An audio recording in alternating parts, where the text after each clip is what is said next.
Pendant que le monde regardait des missiles tomber sur Téhéran et des pétroliers restés immobilisés dans le golfe d'Oman, la Russie a fait un geste que presque personne n'avait vu venir. Pas un geste militaire, pas un transfert d'armes, pas une autre ronde de soutien discret au programme de missiles iranien déjà mal en point, mais quelque chose de beaucoup plus calculé, beaucoup plus dangereux pour l'ordre en place et beaucoup plus révélateur de la direction réelle que prend cette guerre. Le 17 avril 2026, le ministre russe des Affaires étrangères, Sergueï Lavrov, est arrivé discrètement à Mascate, en Oman. Il n'a pas rencontré des responsables iraniens, ni des intermédiaires américains. Il a rencontré une délégation représentant 3 États arabes du Golfe. L'Arabie Saoudite, les Émirats Arabes Unis et les Qatar. Les 3 mêmes pays qui encaissent des frappes de missiles iraniens, qui voient leurs aéroports être touchés, leurs réservoirs de carburant brûlés, leurs primes d'assurance exploser. Et il est sorti de cette rencontre avec quelque chose qu'aucun diplomate occidental n'a réussi à obtenir de ce conflit après près de 60 jours de combat. Un cadre préliminaire de cessez-le-feu négocié par la Russie que Téhéran a laissé entendre en privé qu'il accepterait. Les États-Unis n'étaient pas dans la salle. Les États-Unis n'avaient pas été informés d'avance. Et les États-Unis se retrouvent maintenant face à une réalité diplomatique qu'ils n'ont pas construite, qu'ils ne contrôlent pas et dont ils ne peuvent pas facilement se dégager. Pour comprendre ce que la Russie vient de faire, il faut comprendre ce dont la Russie avait besoin. Parce que cet accord n'est pas né du fait que Vladimir Poutine aurait soudain développé une conscience au sujet des victimes civiles au Moyen-Orient. Il n'est pas né non plus parce que Moscou aurait décidé que la guerre durait depuis assez longtemps. Il s'est produit parce que la Russie a regardé les calculs du champ de bataille dans ce conflit et y a vu quelque chose d'extraordinaire. Une occasion de revenir sur la scène diplomatique mondiale comme puissance indispensable à un coût militaire presque nul, en réglant un problème que les États-Unis ont créé et qu'ils ne peuvent pas résoudre seuls. Revenons à la position de la Russie il y a 60 jours, quand l'opération Epic Fury a commencé. La Russie se trouvait dans une position compliquée. Elle était à la fois le partenaire militaire le plus important de l'Iran, après la Chine, le pays qui fournissait du renseignement en temps réel sur les schémas de frappe américaines, les chaînes d'approvisionnement de composants de drones et l'expertise liée au système radar S-300. Et c'était aussi un pays qui avait désespérément besoin de quelque chose de la part des États arabes du Golfe, plus précisément de la stabilité des prix du pétrole. L'économie de guerre russe en Ukraine repose sur les revenus de l'énergie. L'Arabie Saoudite tient le levier de production de l'OPEP+. Quand les prix du pétrole dépassent 100 $ le baril, la Russie en profite à court terme, mais quand le détroit d'Ormuz ferme complètement et que les chaînes d'approvisionnement mondiales commencent à se fissurer, les conséquences économiques secondaires frappent aussi les exportations russes. Les tarifs du transport maritime s'effondrent. Les routes alternatives des pétroliers se congestionnent, l'instabilité même qui renforce la Russie sur un théâtre commence à dégrader sa position économique sur un autre. La Russie avait besoin que cette guerre se désamorce, mais elle avait besoin d'être le pays qui la désamorçait, pas l'Amérique, pas la Chine, la Russie. Alors Moscou a fait quelque chose que les analystes auraient dû voir venir, mais qu'ils ont presque tous raté. Elle a utilisé sa position unique de seule grande puissance ayant encore des relations fonctionnelles avec chaque côté de ce conflit pour s'imposer comme l'unique médiatrice que toutes les parties pouvaient accepter. Voici ce que contient réellement le cadre de Mascate, parce que les détails comptent énormément. Selon des sources citées par Reuters et corroborées de façon indépendante par le correspondant régional d'Al-Monitor, le cadre préliminaire comprend 4 éléments centraux. D'abord, un cessez-le-feu renouvelable de 72 heures à compter du 22 avril, pendant lequel toutes les opérations aériennes offensives menées par les forces américaines et israéliennes contre le territoire iranien seraient suspendues. En échange, l'Iran met fin à tous les tirs de missiles et de drones contre les infrastructures des États du Golfe et les installations militaires des États-Unis dans la région. Ensuite, une réouverture partielle du détroit d'Ormuz dans le cadre d'un dispositif conjoint de surveillance impliquant des observateurs navals russes et omanais, pas des observateurs américains, mais bien russes et omanais. C'est pas un petit détail. C'est une déclaration fondamentale sur la question de savoir qui est crédible comme garant neutre dans ces eaux. Troisièmement, un engagement de l'Iran à reprendre dans un délai de 30 jours des négociations nucléaires indirectes avec la Russie comme principal intermédiaire plutôt qu'Oman, qui jouait ce rôle avant que les frappes de février ne fassent s'effondrer le cessez-le-feu précédent. Quatrièmement, et c'est l'élément qui a provoqué une onde de choc dans les canaux officieux de Washington, une garantie écrite de la Russie concernant la sécurité iranienne pendant la période de cessez-le-feu. Autrement dit, Moscou s'est officiellement engagé à considérer toute violation du cessez-le-feu contre l'Iran comme une affaire exigeant une réponse diplomatique russe. Ce quatrième élément est celui qui change tout, parce qu'une garantie de sécurité russe pour l'Iran n'est pas un simple bout de papier. C'est un signal de dissuasion. Cela dit à Washington que toute reprise des frappes pendant la fenêtre du cessez-le-feu entraîne désormais un coup diplomatique qui inclut l'engagement officiel de Moscou. Cela fait passer la Russie du statut d'observatrice à celui de garante. Et cela se produit sans que la Russie tire un seul coup de feu, envoie un seul navire de guerre, ni dépense un seul rouble pour des opérations militaires sur ce théâtre. Ce n'est pas à cela que le rôle de la Russie était censé ressembler en avril 2026. Il y a 3 mois, le récit dominant dans les cercles occidentaux de politique étrangère était que la Russie était trop absorbée par l'Ukraine, trop affaiblie économiquement par les sanctions, trop isolée diplomatiquement par son invasion, pour être un acteur important dans un autre conflit simultané. Ce récit vient de s'effondrer sur une piste d'atterrissage à Mascate. Maintenant, voici l'élément que la plupart des analyses comprennent complètement de travers. La réaction dominante au cadre de Mascate à Washington a été une frustration discrète, présentée sous la forme d'un scepticisme officiel. Le porte-parole du département d'État, Matthew Miller, a déclaré le 18 avril que les États-Unis accueillent favorablement tous les efforts de désescalade, mais qu'ils ne seront pas liés par des cadres qu'ils n'ont pas participé à bâtir. Cette formule paraît mesurée. Elle ne l'est pas. C'est la description d'un pays qui s'est fait déborder sur le plan diplomatique et qui cherche maintenant comment répondre sans l'admettre. Parce que voici la réalité opérationnelle à laquelle la déclaration du département d'État ne répond pas. Si l'Iran accepte le cadre de Mascate et les signaux privés venus de Téhéran laissent croire que ce sera le cas, les États-Unis font face à un choix sans issue propre. Première option, ils acceptent le cadre, suspendent les frappes et regardent la Russie récolter le mérite d'avoir mis fin à une guerre que l'Amérique a déclenchée. Chaque nation du Sud global, chaque gouvernement non aligné, chaque pays qui a passé les 60 derniers jours à voir les prix du pétrole détruire son budget d'importation, lira ce résultat de la même manière. La Russie a réglé le problème que l'Amérique a créé. Ce n'est pas un petit récit à absorber. Cela redessine la perception mondiale de la compétence relative des États-Unis et de la Russie sur une scène plus vaste que le Moyen-Orient. Deuxième option, ils rejettent le cadre et poursuivent les frappes.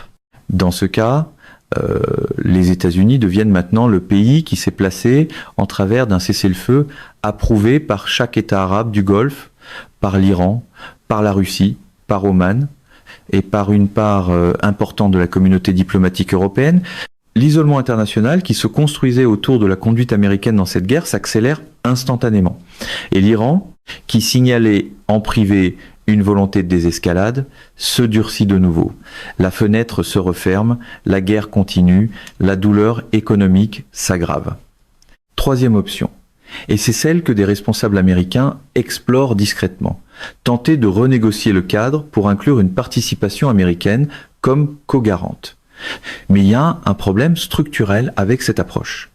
L'Iran ne fait pas confiance à une garantie de sécurité américaine en ce moment. Les frappes du 28 février ont eu lieu alors que les négociations nucléaires étaient à une signature de l'aboutissement. La leçon que Téhéran a tirée de ce moment est permanente et simple. Un engagement américain n'est pas un engagement. C'est une pause entre deux opérations. La Russie, paradoxalement, est aujourd'hui plus crédible aux yeux de Téhéran comme garante de sécurité que le pays qui l'a bombardé. Et Moscou a passé les 60 derniers jours à se positionner exactement pour ce rôle. Cela ne s'est pas produit par accident. Parlons de ce que la Russie a réellement obtenu avec cette entente, parce que Vladimir Poutine ne rend pas de service gratuitement. Le gain le plus immédiat touche à sa crédibilité. La Russie est isolée diplomatiquement de l'ordre international dirigé par l'Occident depuis février 2022. Le cas de Mascate est l'acte le plus important d'initiative diplomatique russe sur la scène mondiale depuis l'invasion de l'Ukraine. Il démontre à tous les gouvernements non occidentaux qui observent la situation que la Russie conserve la capacité d'agir comme grande puissance de médiation sur des théâtres situés hors de l'Europe. Cette démonstration a une valeur qui dépasse largement le Moyen-Orient. Elle compte en Afrique, où les opérations d'influence russe se développent rapidement. Elle compte en Asie centrale, où le levier économique russe rivalise avec l'investissement chinois dans les infrastructures. Elle compte en Asie du Sud, où le Pakistan vient d'accueillir des négociations américano-iraniennes ratées qui n'ont rien donné. Le deuxième gain est structurel. En s'insérant comme garante du cadre de cessez-le-feu, la Russie s'est officiellement assurée une place à toute table qui finira par régler l'architecture de sécurité à long terme de ce conflit. Tout accord qui suivra le cadre préliminaire exigera une participation russe pour être durable. Moscou s'est rendu impossible à exclure du jeu final d'une guerre qu'elle n'a ni commencé ni combattue. Le troisième gain est celui que presque personne, dans l'analyse dominante, ne nomme directement. La Russie vient de montrer à la Chine qu'elle n'est pas un partenaire junior dans l'axe CRINK, mais une puissance égale. Pékin était l'acteur diplomatique dominant dans ce conflit pendant la majeure partie de sa durée. La diplomatie de navette chinoise, le plan de paix en 6 points de la Chine, la gestion chinoise des réserves stratégiques de pétrole, l'orientation discrète de la capacité militaire iranienne par Pékin. Le récit de cette guerre présentait la Chine comme la puissance sophistiquée et la Russie comme le facilitateur militaire brutal. Le cadre de Mascate change cette histoire. La Russie vient de déborder la Chine diplomatiquement sur un théâtre où Pékin était censé être la maîtresse du jeu. Et Poutine voulait absolument ce résultat. Voici maintenant le facteur qui devrait réellement alarmer les décideurs occidentaux. Et c'est celui qui reçoit le moins de couverture. La disposition du cadre de Mascate sur la réouverture partielle du détroit d'Ormuz inclut des observateurs navals russes comme co-surveillants. Cela signifie des navires de guerre russes dans le golfe d'Oman. Non pas pour une visite de port, non pas en transit, mais dans un rôle officiel de surveillance prévu par un accord diplomatique accepté par les acteurs régionaux. La marine russe n'a pas eu de présence opérationnelle soutenue dans le golfe Persique depuis l'époque soviétique. Un rôle de surveillance de cessez-le-feu, même limité, même temporaire, crée un précédent et un point d'appui physique extraordinairement difficile à faire reculer une fois établi. Chaque jour où un navire russe reste dans le golfe d'Oman comme observateur du cessez-le-feu est un jour où il collecte du renseignement électromagnétique sur les opérations des groupes aéronavals américains, sur les positions côtières de défense iranienne, sur les schémas de trafic naval des États du Golfe. Et chaque jour où il y reste, sa présence devient un peu plus normalisée. C'est ainsi que commence une présence permanente. La Chine l'a compris quand elle a établi sa base à Djibouti en 2017 sous couvert de lutte contre la piraterie. La Russie applique la même logique dans un autre passage maritime. Les États-Unis ont passé 60 jours à établir leur domination navale dans le golfe d'Oman au moyen du blocus d'Ormuz. La Russie vient de négocier un cadre qui, s'il est appliqué, place des observateurs russes dans les mêmes eaux. Le contrôle opérationnel maritime, durement acquis par Washington, est en train d'être dilué diplomatiquement par un pays arrivé sans navire de guerre, avec seulement un ministre des Affaires étrangères à bord d'un vol commercial. C'est pas un petit développement. C'est un déplacement structurel dans la géographie de la compétition entre grandes puissances. Et cela s'est produit en 48 heures. Maintenant, abordons la question que les sceptiques posent déjà, parce qu'elle mérite une réponse directe et honnête. Est-ce que l'Iran panique réellement, ou ce cadre est-il au contraire un signe de force iranienne, une façon pour Téhéran d'obtenir une sortie digne d'une guerre qu'il est en train de perdre? La réponse honnête, c'est les deux. Et cette tension est précisément ce qui rend ce moment si instable. L'Iran est réellement en situation de détresse économique. Le rial a perdu près du quart de sa valeur depuis le 28 février. Ses capacités de stockage pétrolier approchent de la saturation. Le blocus lui coûte environ 400 millions de dollars par jour en revenus perdus. Le régime révolutionnaire gère en même temps des manifestations, une monnaie effondrée et une guerre. La pression économique est réelle et elle s'accélère. Mais l'Iran n'est pas brisé militairement. Il dispose encore de systèmes de missiles antinavires IJ-91 fonctionnels en posture de déploiement avancé. Il conserve un programme nucléaire survivant, partiellement dissimulé dans des installations souterraines que les bombes anti-bunker américaines n'ont pas atteintes. Il a encore la menace outil en mer Rouge comme levier latte qu'il peut actionner si les négociations s'effondrent de nouveau. Et il dispose maintenant d'une garantie de sécurité russe qu'il n'avait pas il y a 30 jours.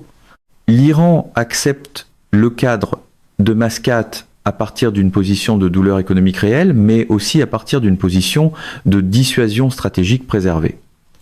Cette combinaison détresse économique, levier militaire survivant et nouveau garant extérieur est précisément le mélange qui produit des accords qui ne tiennent pas. Le cessez-le-feu de juin 2025 a duré 8 mois avant qu'Opération Epic Fury le détruise. Le cadre de Mascate, s'il est appliqué, fera face à la même pression structurelle. Parce que les problèmes de fond, le programme nucléaire iranien, sa capacité balistique, son réseau de proxys régionaux, aucun d'eux n'est réglé par un cessez-le-feu. Ils sont mis sur pause. Et dans l'histoire de ce conflit, les pauses ont une durée de vie connue. Rassemblons tout cela rapidement, parce que le portrait qui se dégage n'est capté par aucun titre, pris isolément. La Russie a fait venir un ministre des Affaires étrangères à Mascate et en est ressorti avec ce que 60 jours d'opérations militaires américaines n'avaient pas réussi à produire, un cadre acceptable pour toutes les parties. Elle y est parvenue en exploitant une position bâtie pendant des années, des relations fonctionnelles avec l'Iran, avec les États arabes du Golfe, avec Oman, avec la Chine, et avec la crédibilité particulière qui vient du fait d'être la seule puissance prête à garantir la sécurité iranienne sans exiger une reddition iranienne. Les États-Unis se trouvent maintenant dans la position diplomatique la plus inconfortable de tout ce conflit. Ils disposent d'une supériorité militaire écrasante sur ce théâtre. Ils ont un blocus qui exerce une véritable pression économique sur l'Iran. Et ils regardent un pays qu'ils ont sanctionné, isolé et présenté comme un État paria, endosser le rôle de faiseur de paix indispensable dans une guerre que l'Amérique a déclenchée. Les États arabes du Golfe, les pays qui ont subi des frappes iraniennes, qui ont vu leurs aéroports brûlés et leurs infrastructures pétrolières trembler, ont discrètement appuyé le cadre russe parce qu'ils ont davantage besoin que cette guerre se termine, qu'ils ont besoin que l'Amérique la gagne proprement. L'Arabie Saoudite, les Émirats Arabes Unis et le Qatar ont appuyé un rôle diplomatique russe dans leur propre voisinage. Cela vous dit tout sur l'évolution du calcul régional. Et la Chine regarde Pékin, qui s'était positionné comme la grande diplomate de ce conflit, voit la Russie récolter le mérite du cessez-le-feu que le plan chinois en 6 points n'a jamais réussi à obtenir. C'est un indicateur dans une compétition beaucoup plus longue entre Moscou et Pékin pour l'influence sur la forme du nouvel ordre international post-américain. Un diplomate européen l'a résumé à un collègue cette semaine dans des termes qui seront probablement cités quand les historiens écriront sur cette période. Il a dit « Nous nous attendions à ce que la Chine négocie la paix et à ce que la Russie fournisse les armes. Au lieu de cela, la Russie a négocié la paix et la Chine a fourni les armes. Tout le monde s'est trompé de modèle. Il avait raison. Et quand le modèle se révèle faux au milieu d'un conflit en cours, avec des enjeux proches du seuil nucléaire, c'est le moment le plus dangereux possible pour voir ce modèle échouer. À vous maintenant, la Russie est entrée dans une guerre qu'elle n'a pas combattue et en est ressortie comme le pays qui tient le cessez-le-feu. L'Iran panique sur le plan économique mais conserve un levier militaire.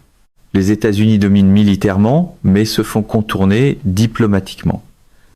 Et la Chine regarde son rival le plus proche dans la lutte d'influence sur le nouvel ordre mondial, faire mieux qu'elle dans le seul domaine où Pékin croyait avoir l'avantage. Alors voici la question à laquelle vous devez répondre. Croyez-vous que le cadre de Mascate peut tenir ? Ou bien l'écart structurel entre la détresse économique iranienne et la dissuasion militaire iranienne rend-il un cessez-le-feu durable impossible, peu importe qui en est le médiateur.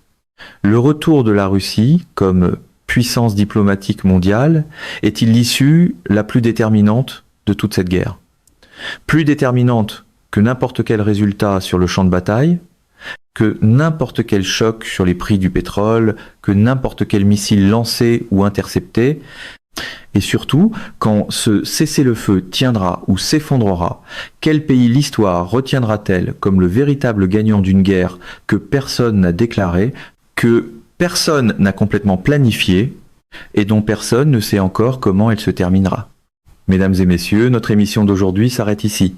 Nous vous invitons à partager votre avis personnel dans la section des commentaires ci-dessous. Perspective Politique vous salue et vous donne rendez-vous très bientôt